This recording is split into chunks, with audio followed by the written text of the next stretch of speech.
Guys, welcome back to Between the Ropes TV. As always, I'm joined by Josh and Ben, and today we've obviously got a guest. We have Jack. Jack, how are you doing? I'm good, thank you, mate. How are you? Yeah, all good, all good, all good. Not too bad at all. So obviously we are joined by Jack, who's a super flyweight, and massive thanks for coming on. Firstly. Thank you for having me, mate. No problem at all. No problem. Hand it over to Josh as usual. Well, just ask the first question, Do, really. do the hard work, you mean, yeah? Basically, yeah. I've done my No. bit now.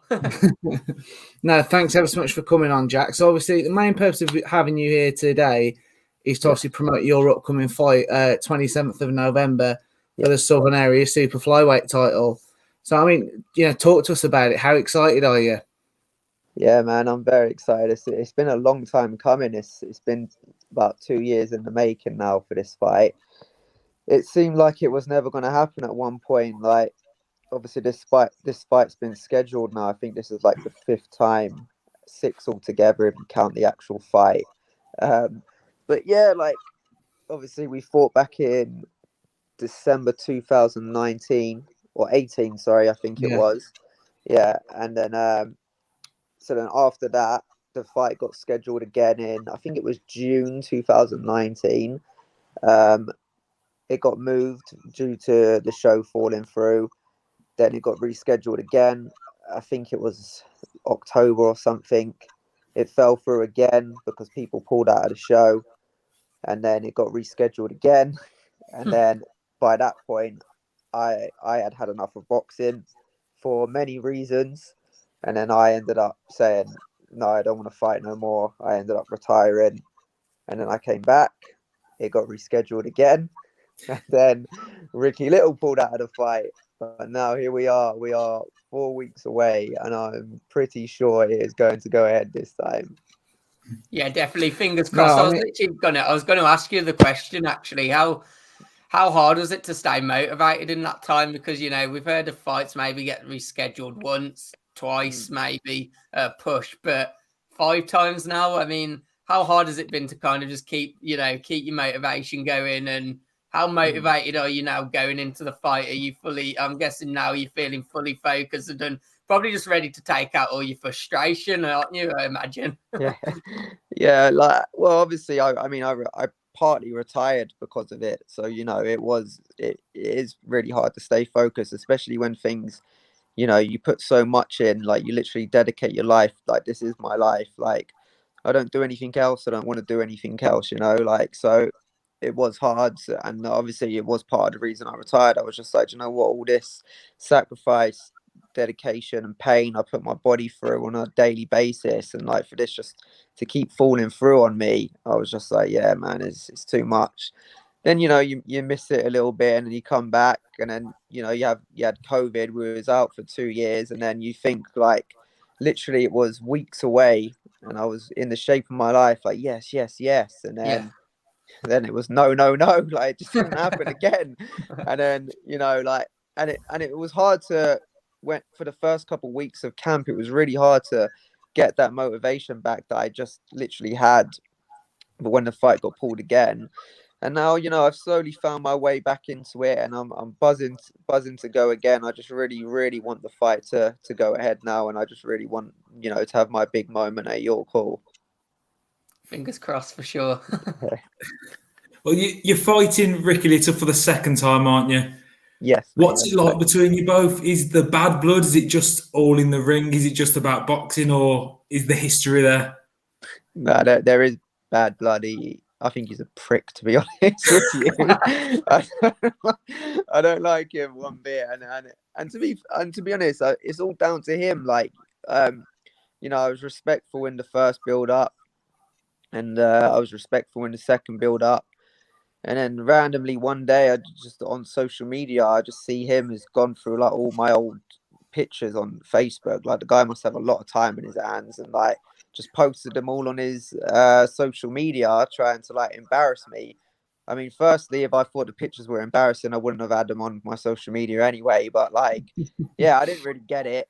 And then yeah, and then after then, it's just kind of been bad blood between us. Like, he said some things, I've said some things. We both really don't like each other, and yeah, it's bad blood. There's no love lost there.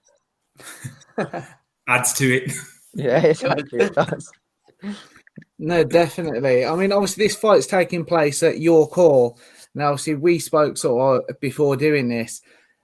You fought, obviously, all your fights at York Hall. Talk us through that. I mean, for us as boxing fans, York Hall's sort of quite an iconic venue, really. Yeah. It's a lot of historic nights there. I mean, talk us through what's it like to fight at such a big venue in terms of history. Oh, it's amazing! It's amazing. Like I'm a boxer that's lucky enough to have a promoter like Steve that does all his fights at York Hall. This is as you said, as a boxing fan and as a fighter, most people dream of just to step through the ring and fight at York Hall. So my first experience on my debut, like I was over the moon. I couldn't believe it. I was like, "What, York Hall? Like I get to fight at York Hall?" Like, it's been amazing my whole career, and I've been lucky enough to actually headline York Hall, and I'm lucky enough again to be headlining York Hall for the second time in my career. So I'm very grateful for these opportunities that Steve has given me, and it's been a roller coaster of a ride to say the least. Would you say it feels like home there now? Oh yeah. The amount of times I'm there, man, it is like my home away from home. I've fought there 8 times, and I'm always all my friends are fighting there. I'm there, like I'm there all the time, literally. Like if I'm not fighting there on the weekend, I'm watching one of my stable mates or friends on the weekend fight there. So I'm always there. No, brilliant. I mean, something else we're sort of, again, as boxing fans, we're very interested in. Obviously, you're fighting at super flyweight. How do you find like the weight cut for yourself? Like, obviously, would you want to talk through about sort of your diet and, what does your training routine look like to obviously, keep yourself lean and obviously balancing the weight cut with the loss of potential performance and, talk us through that a little bit. Training's brutal, to say the least. Like it really is. I've never experienced anything like it. When I hear people walk around sometimes and say like they feel tired, I truly believe they don't know the meaning of the words. If you like the stuff I've experienced through boxing is just it's mad, it's madness. It really is. And dieting is actually quite a funny one because I don't diet and strip weight, not like how I've heard other pros do it, how they carry the water and then they drain themselves. But I'm just been quite lucky to actually eat food and train hard, and the weight just seems to come off. So I don't water load, like as they say when they drink like 6 liters of water a day and all that. I don't even know anything about it. And then like when it comes to like rehydration and dehydration, I actually literally know nothing about it. I've never done it. I never have never had to do it. I make the weight that easily. I just eat clean foods. I just have like chicken and veg, fish and veg, porridge in the morning, maybe a yogurt, and I have like 3 to 4 meals a day and train hard, and the weight just seems to come off. And I always feel I've never been drained. I've never felt weak. I've always felt strong. I've always felt good. I always feel better when I'm in training camp than when I'm not in training camp, So yeah, the dieting question is a bit of a funny one to ask someone like me because I don't do the normal traditional stuff that boxers seem to do. I was going to say, I wonder how many boxers will see this and obviously just have that instant sort of pang of jealousy type thing when you hear about some of the struggles that people have. Yeah, they definitely will, mate. I won't be very liked after this goes out. Especially by Ricky Little. Yeah, especially him. he might have to do all the proper hydration and everything. You don't know. Yeah. To be fair though, it probably does show though. It probably shows that you are fighting at the correct weight, doesn't it? That you're not having to go to these mad precautions. I mean, you sometimes see that people have to go that far. You sometimes wonder are they walking into the ring 100% themselves at times. Yeah, like, I've seen some mad. Well, I've never actually seen it personally, but like through YouTube and so, I've seen some crazy things, and I don't know how like some things get. Like their trainers are there. What's that UFC fighter, Cyborg? When she was in the towels and all that, and like all her trainers are there, and then when she gets up, she can barely walk, and they're all like clapping and applauding. It's just that's crazy. Like that's like severely dangerous, man. Like she's losing all like the is it cerebral fluid is called out of your brain and all that, and like take one shot and that could be life threatening, you know. And like they're all there clapping and applauding. Like people are disgusting to say the least, you know. Yeah, I saw a good clip again with the UFC, but Jorge Masvidal, and like he gets out of a hot bath. They obviously do the towels, and his team are literally like supporting him on the way to weigh in, and you just think like that can't, you know, long term on your body. That's just obviously it's just not going to be good for you. Yeah, the more natural it is, the better, isn't it? Yeah, it's true. It is. Yeah. So, I mean, obviously, you talked to us briefly, like, this is what you want to do. You don't want to do anything else. And, you know, as fans, we love to hear that because obviously it helps build a narrative and helps, you know, we're just fans. It helps you just get behind a fighter, doesn't it? Yeah. But, I mean, I'm just a little interested, Jack. What got you into boxing? Like, was there something that started this passion or, you know? Yeah, like, it's quite, everyone I say this to, they say they've never heard of like a boxer getting into boxing this way. It's normally like someone was getting bullied or they were quite chubby and they wanted to lose weight. They wanted to learn how to fight. Mine was kind of like kind of complete accident. I feel like kind of boxing chose me and I didn't really choose boxing. It was back when, do you know when Ricky Hatton and Floyd Mayweather were fighting? And so when I was younger, my mum just used to, like, if I wanted something, she'd just get me it basically. So like my friends all wanted to watch the Ricky Hatton and Mayweather fight. And it was back on the MSN days, and like they all made a group chat on MSN, and they was all like, "Oh, Jack, Ricky Hatton and Floyd Mayweather fighting. Could you get your mum to order it?" Knowing full well my mum would order it, and I was a bit like, "Oh, you lads, you know, like I don't really like boxing. I've never watched a boxing fight before. It's not really my thing, so on and so forth." So after a while, I was like, "Oh, do you know what? My friends will come over. It'd be a good night, like sleep over. Like, yeah, I'll just get my mum to order it." So obviously, long story short, she ordered it. And then it was just like something just instantly clicked the second both of them had their ring walks. And I was instantly hooked on it. And when it was over, I was like, "Oh my God, how have I never watched this? How have I never done anything like this?" And then on my 16th birthday, I walked into Ruislip ABC Boxing Club, and that is where the journey started. It's interesting. It was actually like that, like, you know, at the age of 16. It's usually you know, much sooner, isn't it? But I suppose, as you say, if you know, if that captivated your interest, I'm guessing starting at 16 then, and then obviously ending up to the level you are now. Did you find you were quite a natural at it then?